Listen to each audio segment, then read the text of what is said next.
Marhaenisme adalah ideologi yang dipromosikan oleh Soekarno, Presiden pertama Indonesia, sebagai bagian dari perjuangannya untuk kemerdekaan dan keadilan sosial. Berikut adalah penjelasan tentang sejarah dan konsep Marhaenisme. Asal-usul Marhaenisme. Marhaenisme berakar dari pertemuan Soekarno dengan seorang petani bernama Marhen di daerah Bandung pada awal 1920-an.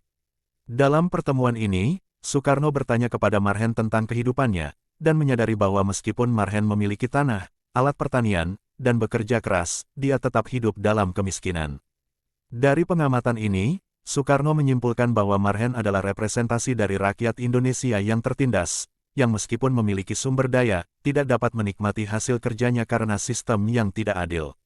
Konsep Marhaenisme. Marhaenisme adalah sebuah ideologi yang menekankan pada keadilan sosial dan pemerataan ekonomi. Beberapa prinsip utama dari Marhaenisme meliputi kesetaraan sosial dan ekonomi. Marhaenisme berfokus pada menciptakan kesetaraan bagi semua warga negara, khususnya kaum petani, buruh, dan rakyat kecil. Soekarno menginginkan distribusi sumber daya yang lebih adil agar semua orang dapat menikmati hasil kerja mereka. Anti-kapitalisme dan anti-imperialisme. Soekarno melihat kapitalisme dan imperialisme sebagai sistem yang eksploitatif dan merugikan rakyat kecil. Marhaenisme menolak dominasi ekonomi oleh kekuatan asing dan elit lokal yang mengeksploitasi rakyat. Nasionalisme, Islamisme, dan Marxisme, Nasakom. Marhaenisme menggabungkan unsur nasionalisme, kepercayaan religius khususnya Islam, dan prinsip-prinsip sosialisme, Marxisme. Soekarno percaya bahwa kombinasi ini akan menghasilkan sebuah sistem yang sesuai dengan karakter dan kebutuhan masyarakat Indonesia. Kerakyatan dan demokrasi. Marhaenisme menekankan pentingnya partisipasi aktif dari rakyat dalam proses politik dan pengambilan keputusan. Demokrasi yang dicita-citakan oleh Soekarno adalah demokrasi yang benar-benar melibatkan rakyat dan menjamin hak-hak mereka. Implementasi Marhaenisme. Soekarno mencoba menerapkan prinsip-prinsip Marhaenisme dalam kebijakan-kebijakan pemerintahannya selama periode awal kemerdekaan Indonesia. Beberapa upaya yang dilakukan antara lain: reforma agraria. Soekarno berusaha melakukan reformasi agraria untuk mendistribusikan tanah secara lebih adil kepada petani. Tujuannya adalah untuk memberdayakan petani kecil dan mengurangi ketimpangan kepemilikan tanah.